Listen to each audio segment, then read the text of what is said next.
This is episode 4 of My Black is Transnational. My name is Dr. Ibe-Lamberts, and this episode will be another one of our pillow talks with my wife, Dr. Wanda Ibe-Lamberts, which will be focusing on her becoming transnational. And in this episode specifically, we'll focus solely on her experiences through her eyes of what it was like to travel to Nigeria for the second time and all that came along with that. So I hope you all enjoy the content. It should be a very, very interesting conversation, and I look forward to hearing your feedback. Let's go.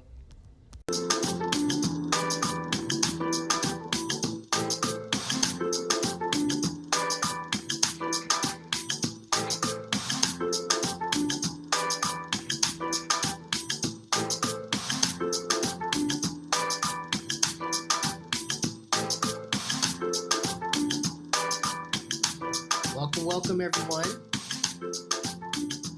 My name is Dr. Ibe-Lamberts, and this is My Black is Transnational. And today's episode is another one of our pillow talks that focuses on becoming transnational.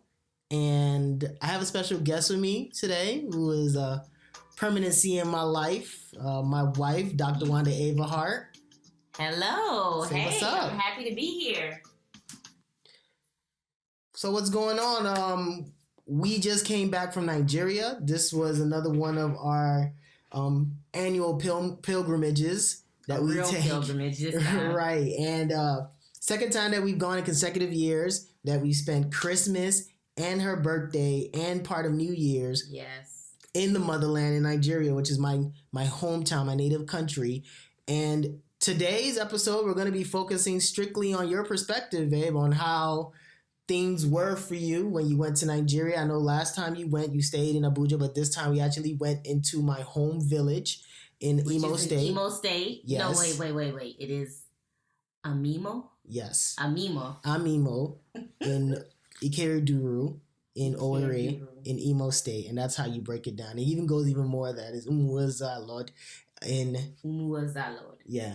In Amimo, in Ikeduru, in Owerri, in Imo State in Nigeria. Oh my God, you're telling everybody your history. And that's how you break it down. That's like when you go to the south side of on 70 and you're like, yo, I live on like 79th and Indiana, which is in the south side of Chicago, which is in Illinois, which is the United States. And that's essentially how you would break it down. But that's so just a little bit more. Find him. Yeah, basically, find his roots now. You can find my roots right there. I just put it out there for the whole world to hear if you actually listen to this episode. But before we even go any further, please make sure if you want to see follow me on Instagram at @BlackTransnational_. I'm also available on Twitter, kinda, sorta. Feel free to email me, kalechi.lamberts@gmail.com. This is like the 5th episode or 4th episode. I still ain't putting no email out. I'm out here slacking, y'all. I apologize. But I do know that some of y'all will like to email me and actually give me your feedback. Right now, Instagram's a good way to do it. You can actually leave and subscribe this podcast on all platforms, Apple, TuneIn, Google, however you want to do it. So please feel free to subscribe, give me some feedback. Let me know what you're really thinking. And I hope that you continue to follow me as I continue to grow with this podcast. I think we got something special brewing here. But anyway, now that we've gotten all the formalities out the way, we're going to focus back on you. We're going to do not enough talking. It's all about me. It's going to be all about you this time. And it should be, as you are a queen. Yeah. I just said that so everybody knows what's up. But that's always been a given. All right, anyway, what's your experience been like? Tell me what's up. Tell everybody what's up. What was it like for you to go to Nigeria this time? So, in summary, I think it was somewhat of a culture shock, but it was really welcoming, nice to meet all the people and your extended family.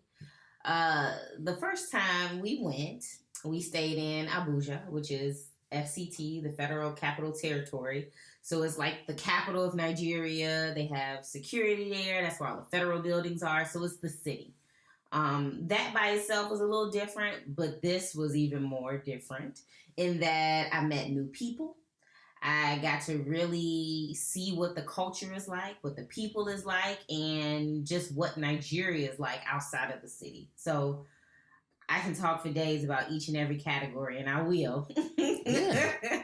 But, I mean, that was kind of the summary. Okay. So, I guess when we first got there, so we spent the first day or two in Abuja with your dad, and that was pretty much the same as last year. Mm-hmm. You know, you have your room, You have your little shower bucket. You do your everyday. It's kind of boring.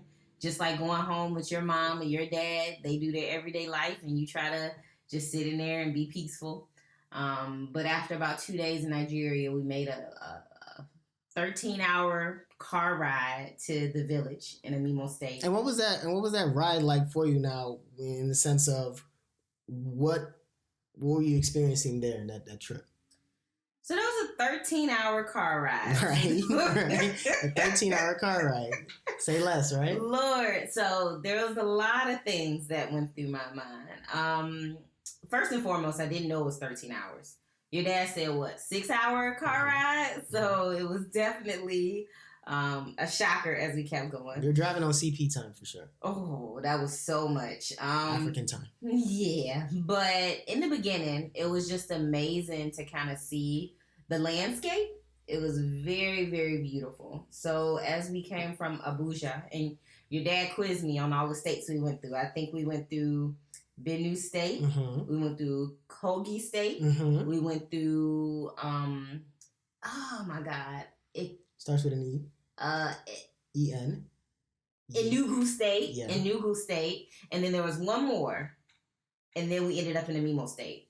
No, it was Enugu, and then we went through Imo State. Imo State. Okay. But anyway, so as we went through from one state to the other, you could see the landscape changing. So in the beginning, we were there during Hamatan season. Mm-hmm. So it was dry. What's Hamatan? It's the dry season. Okay. So in tropical regions, you have your wet season, your dry season. So it's the dry season. So as we were driving, you were seeing it looked like just sand, desert type of area with these low trees that were kind of just spaced out. So in what you think of Africa and seeing the safari, those trees that kind of branch up towards the sky and come off abruptly, that's what you saw. But then as we kept going, we started seeing more tropical, lush trees, greenery, palm trees, and it just became more of a tropical feel where the trees were higher, they were more lush. So that was so beautiful to see that. The car ride itself was just uncomfortable. That's a word I use to describe a lot of this trip. Just uncomfortable. We didn't have air conditioner. It was dry season, so dust was everywhere. And the roads are not all of the roads. So as we were in Abuja, in the FCT, the roads were paved. But as we got further and further into the states and into the village, you were going just on dirt. And if you guys know anything about traveling on dirt, the wheels kick up dirt the whole time that you're going, the faster that you go. And so as we were driving, dirt just kind of coming into the car, so much that we had to roll up windows. You put your shirt over your mouth and your nose so you don't breathe it in. But it was pretty difficult to drive and ride for that long with all that dirt coming up and no air conditioner. So what was the regulation like? Like, how do people drive in Nigeria? What was that experience like for you, seeing how people drive and regulate traffic in Nigeria? So we started our trip probably about, 4 or 5 in the morning. Yeah. And so it was kind of dark, but you could feel the bumps. Yeah. You can feel how things are.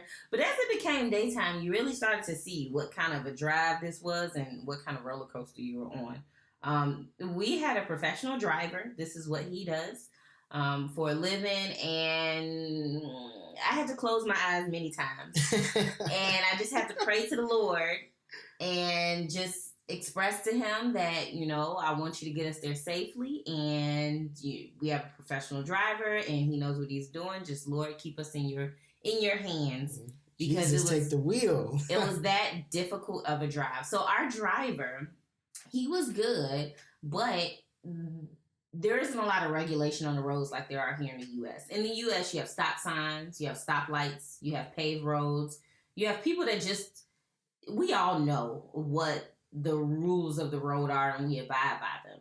I don't think there are any rules of the road in Nigeria, and I don't think people abide by them, because our driver, once he saw that there was a lot of traffic on our specific road, he detoured and went into the other lane and started driving the opposite way to get us to where we needed to go. So we got cars coming towards us, swerving away from us, we swerving away from them, and it just looked like we were in a video game and was just about to get into an accident. But that was driving. That's not abnormal. So I don't necessarily think that there aren't any rules and regulations. I just think a lot of them might be unwritten rules and regulations. And a lot of them is just one of those things where if you know, you know. And if the unwritten rule is if it's traffic on your lane, you gonna get in the other lane and drive the opposite direction. You just gotta drive at your own risk. And it's one of those things where I know for a fact that if I live in Nigeria, I can't last more than 2 hours driving myself. I'd be dead. Not drive immediately dead. I would not drive. It's not gonna happen for me. But anyway, and then your horn is everything. So because there aren't any stoplights, stop signs, if you got somebody on the road, bah, bah, bah, bah, bah, bah, if you're trying to get through a small space, bah, bah, bah, bah, bah, bah, bah, that's what your horn sound like? Bah, bah, bah, bah. What in the world is wrong with your car? What is wrong with your car? That's the horn. Wow. It's used for everything, which is not what we're used to. You think of road rage when you hear that type of honking. But we made it, by the grace of God, to where we needed to go. I guess one of the other things that stood out for me on the drive is just seeing all the people. Seeing all the people on the side of the road, living in mud houses. Every time that there was a security checkpoint, and the security checkpoints are kind of like when you're here in the U.S., and you see a line of cars pulled over because the police stopped them all and they're just checking to make sure that, their registration is safe. They had many of those where you would drive past a barricade created by the security or the police, and they would just kind of look at you and wave you by, I guess, just to make sure you look okay. But that basically happened multiple times. And as you got into the line for that security, you would get numerous kids, numerous people coming up to you trying to sell you stuff. So depending on where you were in your state, they would sell you whatever was growing in that state. So when we first started, they were selling like bananas. And then by the time we got to where it was lush greenery tropics, they would sell palm wine, cashews. So it was kind of just like, I don't know, a free-for-all with people trying to sell you stuff. And they were very aggressive when you were waiting in those lines. And so you basically just have to roll your eyes, look the other way, say no each time because they were just hustling. And so it was different to see in the city, in Abuja. Yeah, you see people hustling, but these people were very aggressive. And you could really tell that they really were hustling to try to make some money from the people that were going through. But nonetheless, we made it. Yeah, so we finally made the trip, and all those things, I lived and slept through it, kind of, but we made it to the village, and then... You slept on that car ride? Kind of. I didn't sleep. Kind of. It was nothing but the grace of God. But we made it through the village, and now what was that experience like when we got to the village? What were your perspectives? So when we got to the village, I tried not to put too many perceptions in my head or too many expectations because I wasn't sure. So you told me, oh, my dad has this nice house in the village and it's big. It's like a little baby mansion. But when I think about the village, I'm thinking about the country. I'm thinking about backwoods in Mississippi here. And you don't see too many big mansions there. You don't see too many nice houses. You just see a lot of, things that are raggedy. And so when we got to the village, I was definitely impressed by the houses. So unlike the backwoods of Mississippi, the village is kind of, I guess, divided into estates. And so you have different parts that have gates around it and the houses in the inside. And in his estate, in your family's estate, they have nice houses with a big gate around it. But once you go out, you see the dirt roads, you see the dilapidated buildings. You see what you would expect for a village. But I was definitely surprised at how big the houses were and how nice they were when we got there. Yeah. So, when you got to the village, you see how nice the houses were. So, what were some of the things that you felt? Was it something that you were like, oh, yeah, I can get used to this, or this isn't that bad? What did you see as far as now trying to get adjusted to living in the village for a couple of weeks? So I guess we got to think about it in two ways. So yes, I was in the village and it was a new perspective, new place, and you're getting adjusted for a week or so. But then it was also new people. It was also me being introduced to my fiance, my husband's family. And so that that, I lost the word, that pressure on top of being in a new culture just kind of made things even that more heated and that more nerve provoking for me. Mm-hmm. So yes, I was taken aback by how beautiful things were, but then I was also very nervous because as I stepped foot into the village, it was a brand new culture, all new people that I would like to be accepted by and I would like to impress and not be that typical American. Mm-hmm. You get what I'm saying? Because I understand how people see Americans. I understand how people see specifically African American females. And so I know that, yes, this is all new to me, but I have to fight all of that pressure to make sure that my impression that I leave is not bad on America, is not bad on African American women, and is not bad on my fiance, my husband who brought me here. So interesting that you say that because it seems like you have this pressure of representing the country, right, as an African American, even though you're Black, right, and you're, we talk about the history of being Black and that connection as Africa being the motherland, but you still feel like coming back to the motherland, you have to represent America well because of the perception. So can you speak more on that? Yeah. So I've never been asked my nationality. I've never been asked, are you American per se? So, that was different to be somewhere and recognize that I am American. Because in America, I'm not really American. I'm Black. You get what I'm saying? It's a completely different perspective.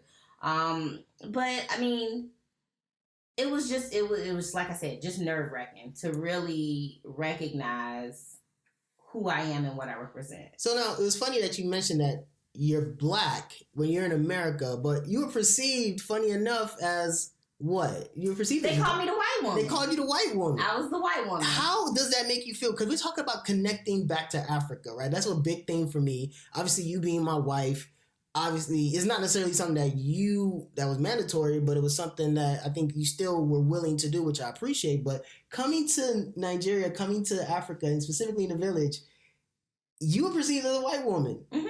They called me a white woman. Now, how did you feel being a Black woman, knowing the history of being Black in America, coming to Africa and being called white?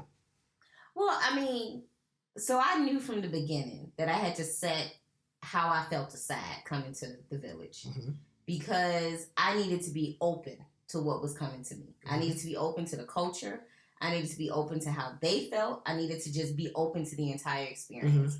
So I can't say I felt some kind of way. It's just... Why do you think they called you white? So, I mean... Because you light-skinned, right? Or because what?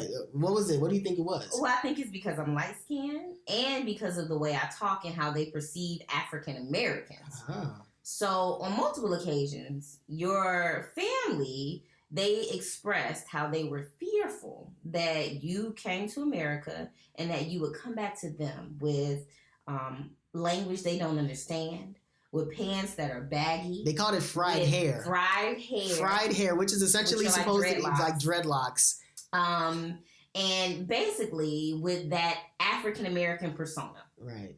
And so I knew that is what they were expecting of an African American. Right. That wasn't me. What I presented to them was probably what they thought of as a white American. And so maybe that's why they called me the white woman, because I spoke clearly, I spoke educated, and I didn't come with baggy clothes or speak in Ebonics, and I didn't have fried hair. I had curly hair. So what can I say? And that goes into a deeper rabbit hole as far as how people are being shaped to perceive Blackness and whiteness in terms of being appropriate, being proper, compared to the expectation of what America could do and Westernization does to a Black person, which means you come back with baggy pants and dreadlocks, and now you're perceived as someone that's gone wayward and has lost culture, and has lost their culture, right? So now for you though, just continuing on with your story. So I mean, we got there, and yes, I was nervous. I knew what it meant. I knew who I had to represent. But then I also knew that there were a lot of people that were interested in meeting me, and that I was going to be exposed to a lot of new things. And because of that, I had to put everything I thought aside and not take offense to anything or take anything personally. But I mean, I think one thing that really impacted me that I didn't recognize was that car ride. That car ride alone from the beginning was just, it took a lot, and I wasn't used to it. In the past, anytime we had a long car ride or something was uncomfortable, you come home, you take a shower, you get yourself together, and then you go meet all the important people that you came to meet. And so immediately when we got to the village, we had work to do. And so we had to go in and speak to your grandmother, meet your grandmother, meet your aunts, meet your uncles. And so, like I said, uncomfortable was a word that I was comfortable with. I was very uncomfortable when we got out of the car and just went and started doing everything. Because I wanted to compose myself and look nice and do all these things that I would do here in the U.S., but I didn't have the ability or time to do it there. So, but nonetheless, we met your grandmother, and I think I said, how did I say, how are you, ma'am? And I should have said, good evening, ma'am. And so it was one of those things where I wanted to make sure that my greeting and how I approached everybody was proper, because, and correct me if I'm wrong, but in Nigerian customs, it's all about greeting. And it's all about doing it the proper way. And so in the U.S., I would probably say, well, you know, nice to meet you, ma'am. How are you? In Nigerian culture, I'm supposed to say, good evening, ma. How are you doing? Or something to that manner. And I didn't quite do it perfectly. So I kind of, you know. But I mean, I think just as you mentioned, you know, greeting is a big thing. You even on the radio when we were coming to the village from Abuja, you can hear on the radio they were asking about like what was the key to good parenting. It was just a discussion I was having on a radio show, and the guy who was giving he was like a consultant or a professor, was talking about the most important thing that you do when your parents are bringing up kids right is greeting, knowing how to greet adults, your elders, your seniors, is a major thing. And you notice that when you went, any younger kid that walked past you, what was the first thing? They would say, good evening, good afternoon, ma. So that was a big one for me, was saying ma. Because in my mind, if I say ma, that's either New Yorker, what's up, ma? Or how you doing, ma? Or I'm greeting my mom, like, hey, ma. You know, it's not something that I would use in a proper manner. So it was very hard for me to accept going to people and saying, good afternoon, ma. How are you doing, ma? So I chose not to do that most of the time. I would say ma'am and sir. And I think everybody accepted that because I would just get up, how you doing, ma'am? How are you, sir? Ma'am, sir. And that was the way I took it. But ma was a term that was kind of hard for me to grapple with because of how I know it. It's normally a lot of good afternoon, ma, good afternoon, sa. It's not really S-I-R. You don't hear the R like it's not sir or ma'am. It's ma, sa, right? So it's good afternoon, ma, good afternoon, sa, that type of thing. And that's just a way we've taken ownership of that term of endearment or I should say reverence for our seniors and adults. But I mean, so we got there and we hit the ground running. So we started greeting everyone and saying good afternoon. And it was just it was a homecoming. What can I say? I hadn't realized that it had been about 10 years since Kelechi had been to the village. And everybody, Kelly boy. Oh, no. Kelly Mon.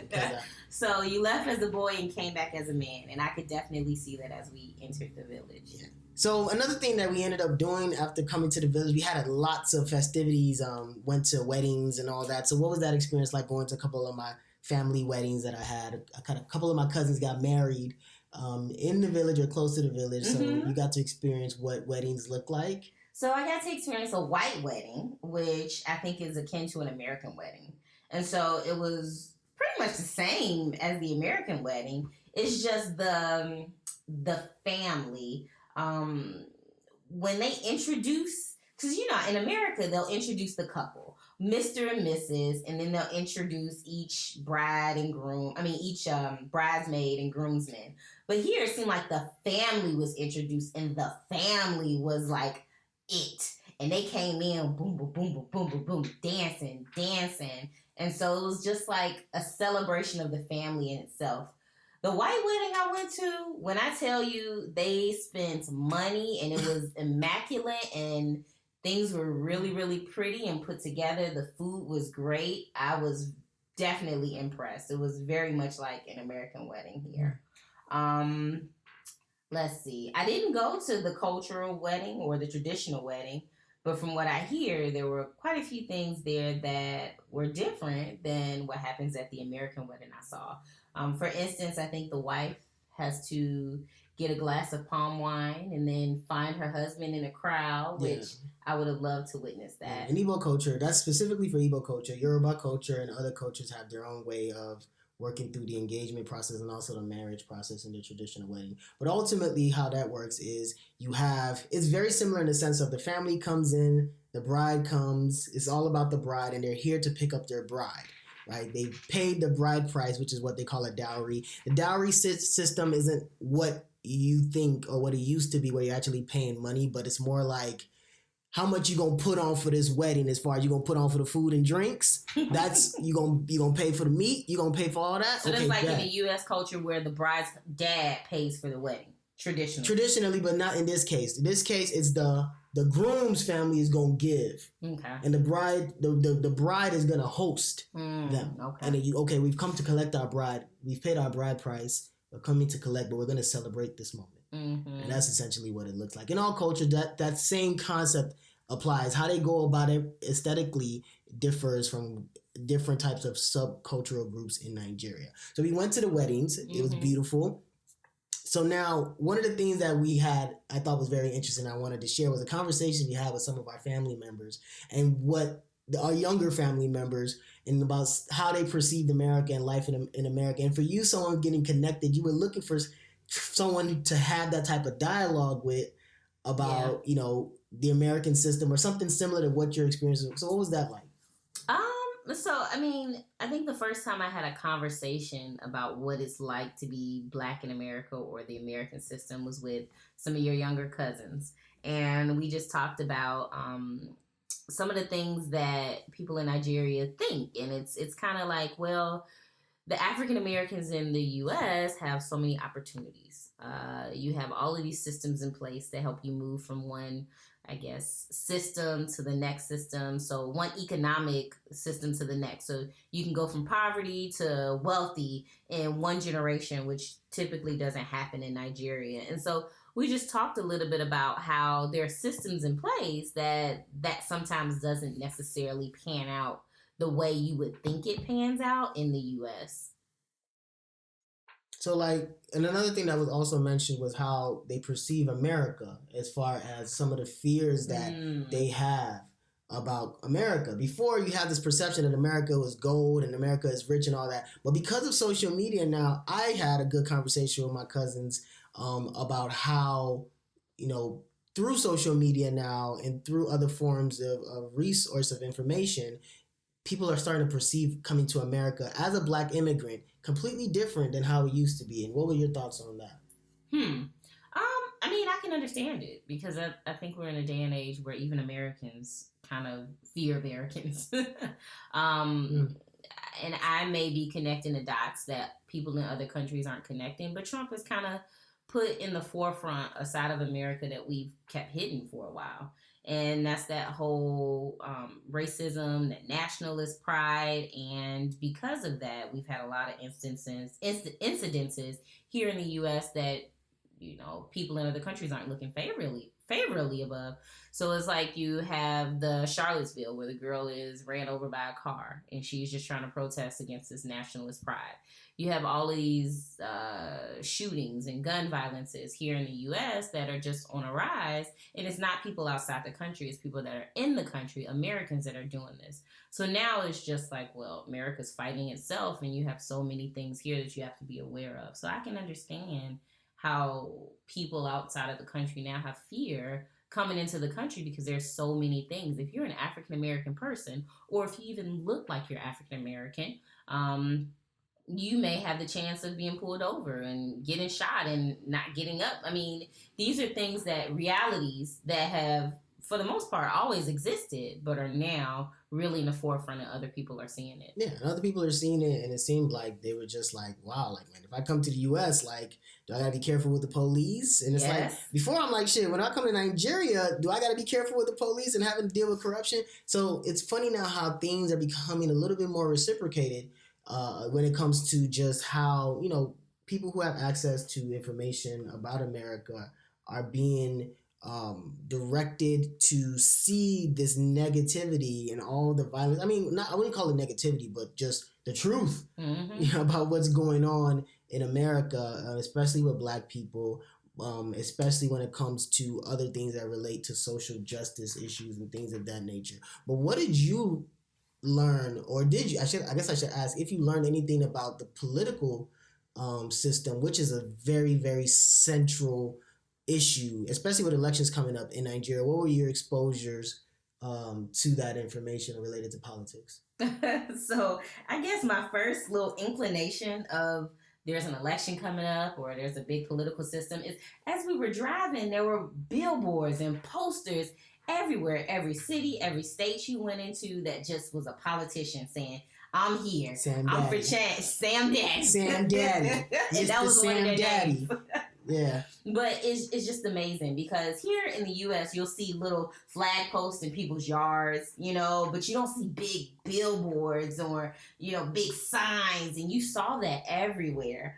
As we sat down and talked to your cousins about the political system, it was just amazing to hear about the corruption and to hear about how people rise in Nigeria, and that it can sometimes be a system that rewards people for just being there, for knowing the right person, and that in Nigeria, and correct me if I'm wrong, the guy that's running for president now was president I don't know how many years ago. 80s. In the 80s, and this is just recycled. All his same people are back in action. They're trying to do it again, but yet they don't have any new plan or anything new for the country. And so it just sounds like the political system is kind of stuck in this system where it's just like the politicians are getting rich and they're making money and they're kind of doing what needs to feed their interests, but not the country's interests. So that's kind of the vicious cycle that's going on.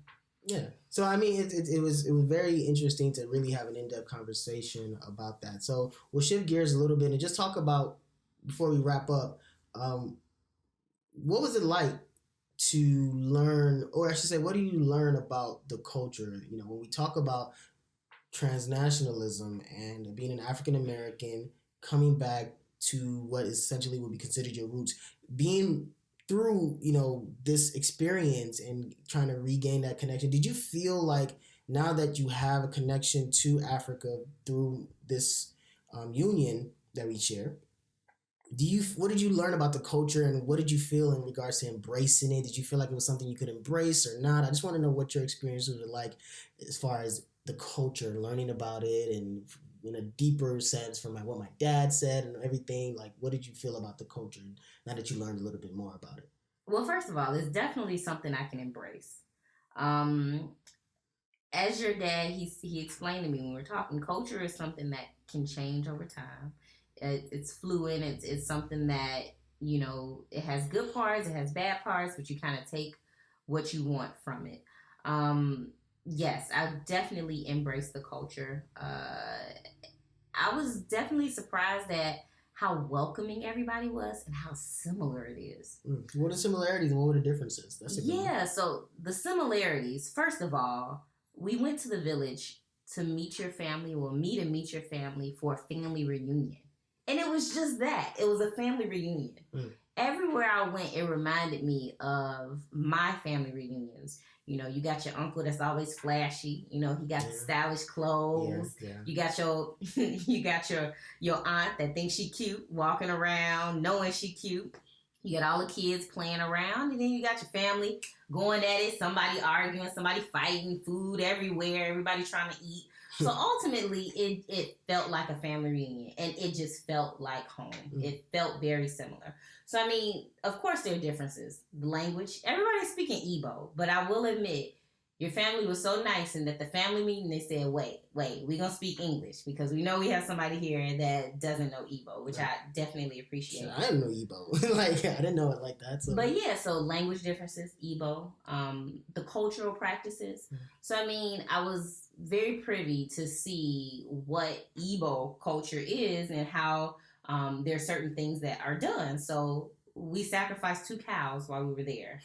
And one of them, or at least the first one that sacrificed, the men kind of sit in a circle and they share the head of the cow. I wouldn't necessarily say sacrifice, because we didn't really do any devotion. Oh, well, we ate 2. We killed 2 cows. We killed them and ate them. Yeah, that was a fact. But the first one, it's kind of a ritual where the men sit in a circle and they share the head of the cow and kind of discuss and talk and just have this big camaraderie. Not eating dead cow that's not cooked, I thought that, but they basically share pieces of the cow and then go home and cook it and do whatever they want with it. Right. But that's one of the rituals that I was privy to see that I had never seen before.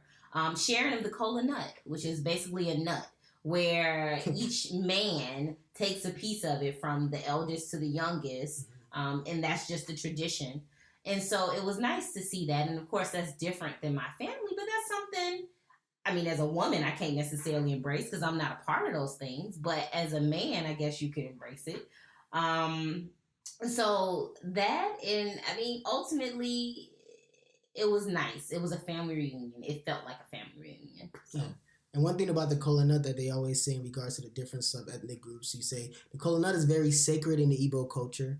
The Yorubas grow it, and the Hausas love to eat it. And that's essentially what they say when it comes to that particular thing. But if you look up the kola nut, it's a very sacred thing that we use when it comes to our cultural practices. It's shared amongst us. We use it, and it's used to like trace lineage as far as who's the eldest in the room and who's the youngest. It's very, very special and unique to see how people in the village are able to still just keep track of the lineage from your beginning all the way to like your recent time now, like who's the youngest in your family. But this is only the men. Well, the women too, to some degree, is not necessarily. They can't trace them with a kola nut. They're not exclusive, but they don't. You can't trace them with a kola nut because of the fact that a lot of the women end up being married, and when they get married, they now belong to the family of that person that they marry. So that's, you can't trace that this kola nut was here, now this kola nut is gone, right? So you trace the kola nut based on the man. Based on the man. Yeah. But it doesn't mean that you still can't know the women because of sisters and wives. You can still keep track of that too. Just based on the man. It's just that you wouldn't give it to the woman, no. Okay. Right? So that's essentially what it is. Yes. A lot of things in the culture to some degree are very paternalistic, very, very conventional ways. It is what it is. It's old school stuff, but it is what it is. All right. So I'd be remiss if I didn't bring up the question about what the day-to-day life was like for you before we, start to wrap up. I really wanted to touch on what your experience is like, on a day-to-day, just saying like, yo, I'm in Africa, like I'm living the food, just trying to find something fun to do. Like, what was it like for you? Because I know being in a country, period, could be boring, but talk to us. Yeah. So, I mean, quickly I realized that there are a few things you always have to have on you in Nigeria. One is tissue. As a woman, you cannot go anywhere without tissue in your purse, in your pocket, because that's just a necessity. The second is you got to have a battery pack or something if you want to be able to charge your phone, and then bottled water. Just making sure wherever you go that you have water. Those were like the necessities that I always had on me. But when talking about the day-to-day life, being in a village, you kind of get up and you see what events are going on. What's going on? I mean, for the most part, you may or may not have electricity, but if you were smart enough, you got a charged battery pack or you got a charged phone. You just kind of hang out. You eat breakfast. You eat. Oh my goodness. The food is a lot, man. The food is a lot, I have to admit. I would say we were overfed, man. I didn't realize how much people eat until we got there. So you get up in the morning and you got breakfast, and breakfast is like, you know, you have a 12-inch plate. The 12-inch plate is full of something. Right. All the way to the brim. All the way to the brim. So you got moi moi, or you have custard. Or what's moi moi? Moi moi is like mashed up black-eyed peas. Mm-hmm. So mashed up black-eyed peas with some fish or a boiled egg or something inside of it. It's pretty good. It's just you get a big helping of it. Then you'll have like some custard, which is kind of like vanilla pudding, but hot and warm. So that was different for me because I'm used to pudding being cold, but it was warm. And then you add sugar or milk or something to it. You can get fried yams, which are kind of like fried potatoes with like a tomato sauce on it, a spicy tomato sauce on it. But either way, you eating breakfast, and breakfast is a lot. And then you kind of hang around sometime throughout the day because we stayed in his father's house, which was next to the main house, his grandmother's house. We would end up going over to the main house and seeing what's going on over there. So depending on the day, they'll have different activities going. Number one, somebody's always eating. Every time we went, it was food. And the thing about it is, everybody's so nice, and they always want you to eat. Here, take some more. So we got real good at saying, we just ate. Right. Yeah. No, I'm okay with food. We just ate right now, yeah. But no, so you see what's going on, you participate in whatever activities are going on. But for the most part, it was very relaxing. And you just kind of went day by day to see what was going on. Okay. So now, as far as how you kept yourself entertained, what'd you do? There were some lows. I took some very beautiful pictures of like the plants, of different artistic things to keep myself busy. But like I said, there were different activities going on in the main house. So one of the activities they had, which I was privy to participating in, is they had some of the older, more successful cousins, grandchildren, kind of talk to the younger people about what made them successful or kind of give a message. And so at the end, one of your aunts asked me to talk about health and to talk about cholesterol management with the older people. And that's right up my alley. So it was nice to talk to them. And they seemed very engaged. And I think your aunt asked about eating duck, if duck has cholesterol. And I was just like, well, I think that's a fatty bird. So I think it does have cholesterol. So that was interesting.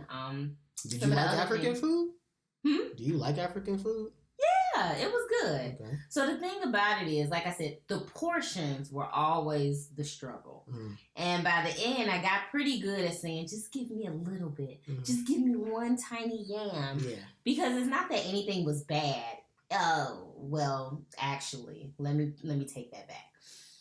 I didn't even try the pepper soup because I had this thing in my head. So in African American culture, we eat chitlins. And so chitlins are the pig's intestines. I call it chitterlings. Yeah, we eat chitlins. And so they're the pig's intestines turned inside out so you can clean them. And then you cut them up, you boil them, and you put some hot sauce on it. And they are supposedly so good. Now, when I was little, my mom will say I had them. But as I got older and able to say no, I started turning down chitlins from the beginning. And it's not because they taste bad. I really don't remember what they taste like. But I know that they smell bad, and just the thought of them kind of just makes my stomach cringe. And so what Nigerians have is called pepper soup, which is basically chitlins in a peppery broth. And so I can't say it was bad, but that's one thing I did not try, and I refused to try. But other than that, everything else was pretty good. It's just trying to tackle the portions. Okay. So just to kind of keep up with time, we're about 40 minutes in, but one of the things that I do want to ask is, as a African American coming home and reconnecting to Africa through our marriage and through this experience, one, do you consider yourself transnational? Not yet. I consider myself to be in the process. Okay, so you're in the process of becoming transnational. Why do you say that? Because I feel like you have to really, if you define it as just having roots in both countries, yes, I'm transnational. But do I feel like I can literally leave the U.S. today and go to Nigeria on my own and go and find my roots and be at home. No, I don't feel like that yet. But then again, that has a lot to do with me just not knowing the lay of the land and knowing everything right. So I feel like I'm in the process, but I'm not quite there as a person. Becoming transnational. I got you. Okay, and then the final question is for those who are interested. We have this podcast focuses on also reconnecting other African Americans to Africa, some way, shape, or form. What would you recommend or advise to people who may be interested in traveling to Africa, West Africa, and South Africa about getting adjusted and just preparing to travel and making that connection? I guess understand where you're going and know somebody. So the number one way to make things more familiar and to understand where you're going is to have that connection already. So if you're gonna go, don't go by yourself, and definitely someone you trust.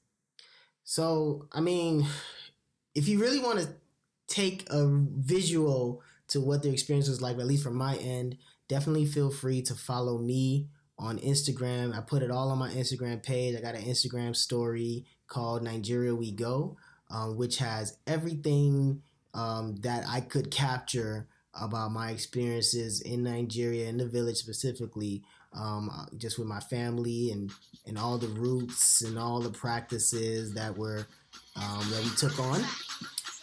And I hope you all enjoyed it. Babe, you're amazing. Thank you. Thank you. The show was all about you. Amazing. Yes, but you're part of it. Welcome, right? And it was good for you to see that. I was so honored and so happy that you got to do that. I love you for it. Not many women that I know in my life would have done that. You're a blessing, and you're the apple of my eye. So, thank everyone for listening. Please feel free to follow me on Black Transnational _ on Instagram. Hit me up, kalechi.lamberts@gmail.com.